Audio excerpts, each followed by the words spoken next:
Ternyata Yahiko bukan anggota inti Akatsuki. Ini alasannya. Halo semuanya, di video kali ini kita akan bahas topik yang gak ada habisnya diperdebatkan, yaitu 10 anggota inti Akatsuki dari yang terlemah sampai yang terkuat, lengkap dengan penjelasannya. Oke, langsung kita mulai. Di peringkat 10 ada Zetsu.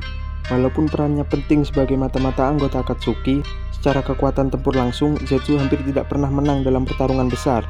Zetsu bukan petarung garis depan, dia adalah pengamat, informan, dan manipulator. Zetsu hitam memang berbahaya secara ideologi dan rencana jangka panjang, tapi kalau bicara duel atau kekuatan murni, dia jelas yang paling lemah. Di peringkat 9 ada Hidan, ninja abadi pemuda Jashin. Ia memang tak bisa mati, tapi masalahnya dia sangat bergantung pada ritual. Tanpa darah lawan dan lingkaran Jashin, Hidan tidak terlalu mengancam.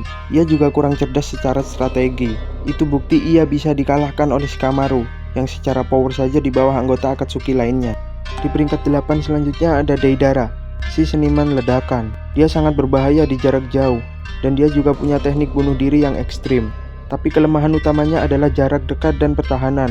Deidara kalah karena hard counter Sasuke, dan itu menunjukkan bahwa ledakan saja tidak cukup jika lawan punya strategi dan elemen yang tepat. Di peringkat 7 ada Conan, karakter yang siap kalau punya persiapan. Tanpa persiapan kekuatannya terbatas, tapi jangan salah, dengan rencana dan persiapan yang matang, Conan hampir ngebunuh Obito. Ia menggunakan 600 miliar kertas peledak.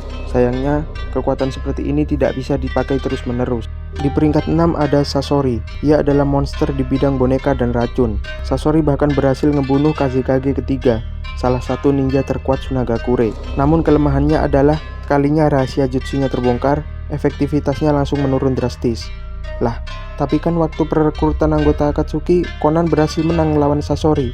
Ya, memang Conan menang, tapi dalam ranking keseluruhan, Sasori masih lebih berbahaya dalam berbagai situasi, tanpa harus memiliki persiapan seperti Conan. Di peringkat 5 ada Kakuzu, dengan 5 jantung dan penguasaan 5 elemen.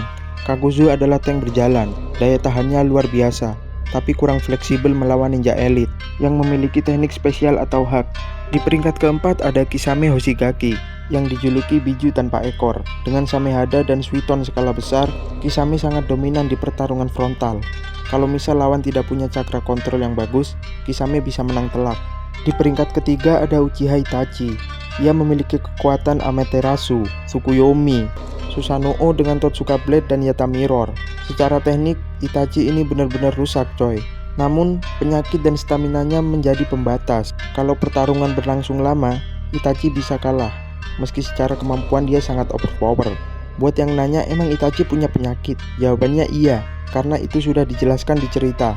Itachi sudah sakit sejak lama. Dia hidup dengan obat-obatan untuk menahan kondisinya. Di peringkat kedua ada Obito Uchiha atau Tobi. Obito dengan Kamui sama dengan mimpi buruk bagi lawan, karena sulit disentuh, apalagi dipukul. Ia juga terkenal sangat licik. Dia juga otak di balik perang dunia shinobi keempat. Secara hak dan manipulasi, Obito hampir tak terkalahkan. Dan di peringkat pertama ada Pain, Nagato. Dengan 6 jalan Pain, Rinnegan, Shinra Tensei, Pain mampu menghancurkan desa Konoha. Dia bukan hanya kuat, tapi menjadi simbol kekuatan absolut Akatsuki. Nah, terus kenapa seperti Yahiko, Orochimaru, Juzubiwa tidak masuk ke daftar ini? Untuk Yahiko, ia adalah pendiri awal, bukan anggota inti tempur Akatsuki versi kriminal. Kalau untuk Orochimaru, ia adalah mantan anggota Akatsuki yang membelot. Dia hanya mantan ya, dan tidak lagi mempresentasikan Akatsuki. Dan untuk Juzubiwa, ia hanyalah partner sementara untuk Uchiha Itachi, karena di awal-awal ia sudah tumbang akibat pertarungan dengan Yagura.